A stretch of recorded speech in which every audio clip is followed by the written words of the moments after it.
Welcome to the Wake Before the Day podcast with my parents, Clark and Bobby. We're excited to talk about the Bible and the Holy Spirit adventures. Thanks for listening.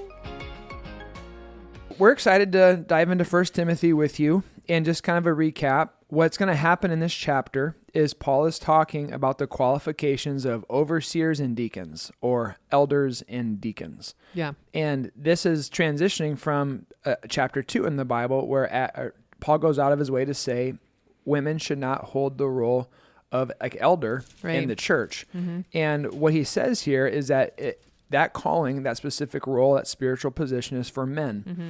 And then he lines up like, well, what are the qualifications for those men to hold that position? Yeah. And please note that not any man can just step in and lead. Mm-hmm, mm-hmm. He gives you descriptions of what a godly overseer, or early on they would call this like a bishop, an oversight, we would say elder. Like what do they need to look like? What do they need to act like? What do they need to have? And so you want to read verses like 2-5 for us? I do. You guys, hang on. This is the ESV. So here we go. Therefore, an overseer must be above reproach, the husband of one wife, sober-minded, self-controlled, respectable, hospitable, able to teach, not a drunkard, not violent, but gentle, not quarrelsome, not a lover of money. He must manage his own household with all dignity, keeping his children submissive. For if anyone does not know how to manage his own household, how can he care for God's church? One of the biggest takeaways for me reading this is note, he does not talk about giftedness at all. Sure. Or charisma. Mm-hmm. If you go verses 2-5 on the qualifications of a godly elder, it's about a character. Mm-hmm. It's about integrity. Mm-hmm. It's about who the person is and who the person is becoming. And I think that's really important, because today, oftentimes, it's those who are the most charismatic and gifted and the ones who can woo and awe you with a joke or a lighthearted or, or just a good storyteller, whatever it is, or really pulls on the heartstrings. Those are the leaders. And Paul's saying, Timothy, when you're in Ephesus and you're looking to start your church, look for people who have high character and a wide foundation and deep roots. And so this is just really important. And for us at Emmanuel, I know that there's many people all over the world listening to this, but for us at Emmanuel, when we do our voting for who gets to be an elder at our church, the church gets to cast in votes and a ballot. And then what happens is like the elder, the consistory, the admin team will go through it. And then they'll present like the top names that have been nominated, and they'll put it out in a letter to the church along with the budget, kind of explaining like, where's the money going? Who are these people? And the reason why is we want to give those who are partners in mission at Emmanuel a chance to say, yes, I affirm this, or no, that there's character flaws here that you should know about. Yeah. And so we just take it really seriously, and we want to create space for people to share, like, hey, this is why I love this option for the budget. And also these men are godly elders, but we should do this. And on the flip side, like, hey, here's a warning. I think you should be aware of this. They're charismatic. They might be fun and be able to have high relational skills, but there's very little spiritual integrity. And it's like, thank you. Thank you for saying that, because we need to know it. And if you go to verse 6, it's another important verse. He says, he who must not be a recent convert, or he may become conceited and fall into the same judgment as the devil. Again, it seems like a kind of a strange and strict verse. Like, why would he say don't nominate a new convert to be an elder? And the reason why is because Father Time does many good things, and it just reveals. Time reveals. And there's a honeymoon season, it seems, when you get excited about something. And so when people come to Christ, there can often be like 6 to 8 months or maybe in a year of like, I'm really excited. I love Jesus. The emotions are high.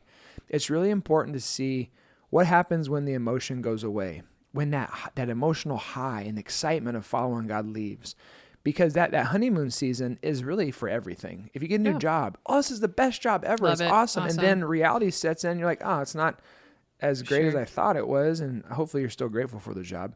Same thing when you date. You're like, this is great. This person can do no wrong. And then in time you realize, they're a human being just like me. And when it comes to following Jesus, oftentimes there's a honeymoon season where people are all in. But you got to give it time to see, is this genuine or is this emotional? if people have emotively given their life to Christ, when the emotions fade or a crisis hits in their life, that time reveals whether there's a genuine, authentic faith or not.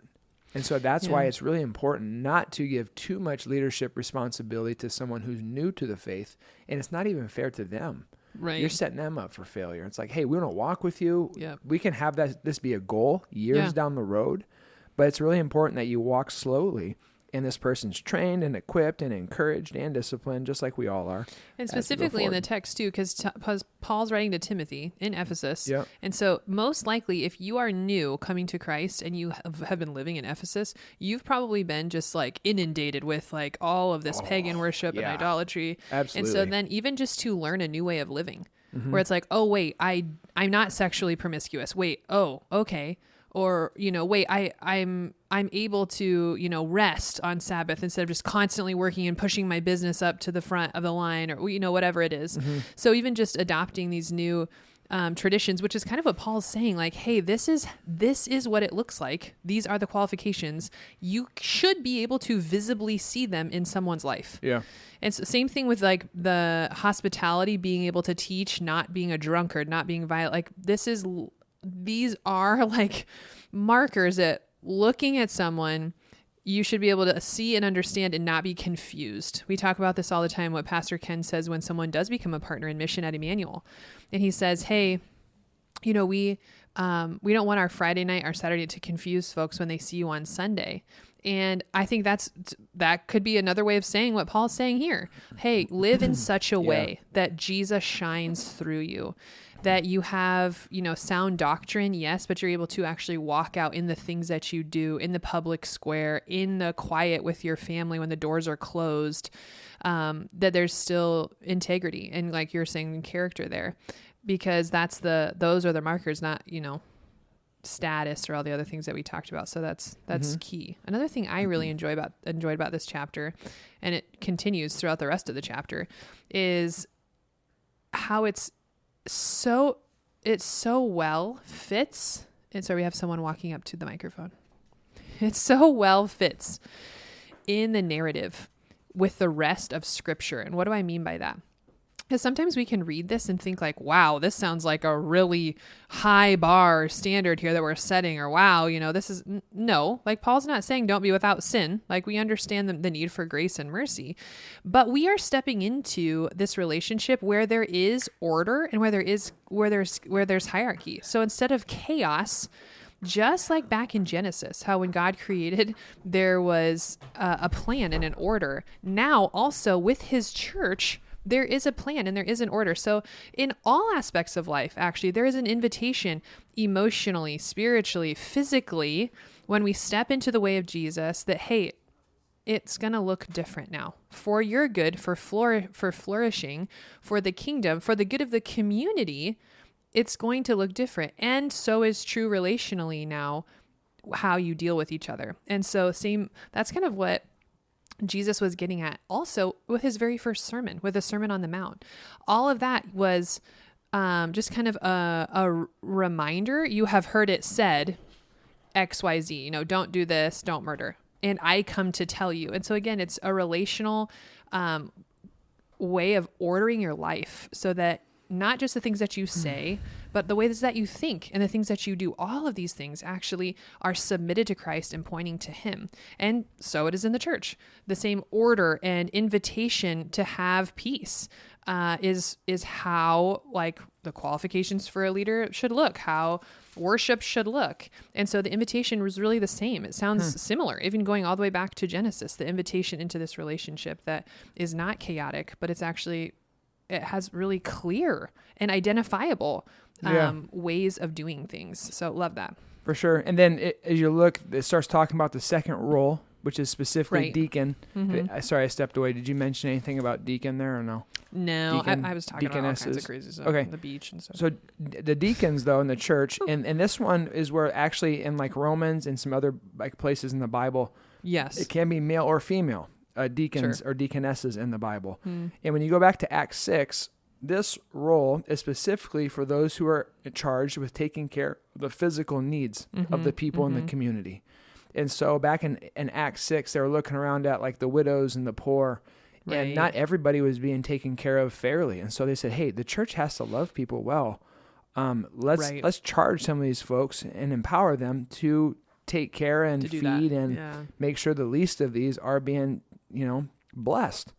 And it is an incredible gift. And so I'm just really grateful. I bet every single week at church, we'll have somebody come up that has a physical need, Has and I a can need. then walk them by the hand, introduce them to the deacon, and Yep. say, hey, here's the introductions. Can you see where they're What we at, can do, what they yeah. need? Usually we do have like an interview kind of process to make sure, because unfortunately there are swindlers out there, people just trying Sure. to take advantage, but the church is here to like honestly love and take care of people as best as we can. Yeah. And then as he keeps going, he continues to unpack like these relationships within the family and the church. Verse 11, it says, in the same way, these women who are with the deacons or are with the elders are to be worthy of respect, not malicious talkers, but temperate and trustworthy in everything. And Bobby and I just laugh. We've got a friend here at church who talks about the importance of being equally yoked. And there are couples who are equally yoked, have dynamic math.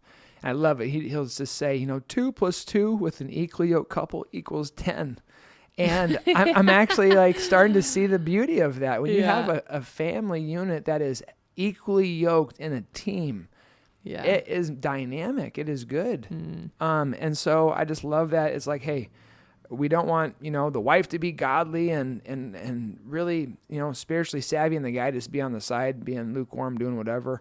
And vice versa. You don't want the husband to be the leader in the family and have the wife be like, I don't care about these spiritual things. I want to go do my own thing. It's like, there's this call to be equally yoked, and it's a beautiful gift. And then verse 15, kind of transitions, and he looks at like the reasons for Paul's instructions. Yeah. He that's says, kinda if where I I'm was at, too. delayed, you'll know how people ought to conduct themselves Yep. in God's household, because Paul's trying to find ways to reunite with the people that he's writing letters to, which Yep. is the church of the living God. And so in this, he's reminding God is the builder of the church. He's the architect of the church. He's the foundation of the church. Yep. And then verse 16, he says, beyond all question, the mystery from which true godliness is great, it comes from Jesus. Exactly. It says he appeared in the flesh, was vindicated by the Spirit, seen by the angels, preached among the nations, believed on by the world, and taken up in glory. And so everything we do at church, from the spiritual roles we have between the elders and deacons, and I want to make this a point of clarity here. We believe at Emmanuel that women's voices need to be heard. You notice you have Bobby Jean here. For You sure. have Jody Grass. You have Sarah Shevlin. You had April Hurst. It's just when it comes to like the structure of the church and throughout church history, it always seems that the overseer, the elder of the church, is a male, and the elders are males, and then the deacons can be deacons or deaconesses. And in that, you still have voices heard. There's teamwork. There's a place for everybody, from the children's ministry to the teenagers at our church, which is like the oldest generation alive, to men's and women's groups and Right. couples groups. And so we need everybody. And that's why I thoroughly enjoy doing this with you. And Yeah. I think it's just amazing. There are perspectives and things that I need to hear from you. And we look at the scriptures together. I love too when it talks about just early in Acts, Aquila and Priscilla, and some of these other people who like walked with Apollos in his training. And again, when you have male and female in the church who are loving God in an orderly Yeah. way, living out the scriptures, it's just an incredible gift. And I'm excited to do this with you. Yeah, I'll put in 2 cents about, I think too, I'm so grateful because I feel like my kids are growing up in a place where we're able to look to our leadership, our deacons and our elders, and my kids aren't going to be confused. They're going to see men that are humble and that are serving the church, that I read this list and I'm blessed to know that I see that characteristic. So do my kids. Also, I think just as far as church staff all the way down, the servant leadership, I think, is another thing that me now speaking as a woman, we're able to actually just step into our position because of how well the servant leaders, I'm thinking of Pastor Ken, I'm thinking of Pastor Richard, I'm thinking of you, Johnny, I'm thinking of the other people that really lead and honor folks so that it's actually not a difference when it comes to value. Like, oh no, this position has so much higher value. Yeah, not this at all. this other position is not as nope, that's not the culture at all. Yeah. And I'm grateful because I think that's another picture of the church of Acts, like you're saying, where it's like, hey, These positions are of great need in the kingdom, and God has extended an invitation. It's not because we are great and anybody's doing anything great. It's actually because we all have need, and we get to step in and partner with God as he works. As he works. Yeah, and it's all him. That's the point too. Like if you want to backtrack to 1 Corinthians 12, when Paul's talking about the body of Christ, he's like, the hand needs the foot needs the hand. Also, going back to like the gender roles specifically in the church, notice that Eve came from Adam's side. She did not come from Adam's chest or Adam's spine.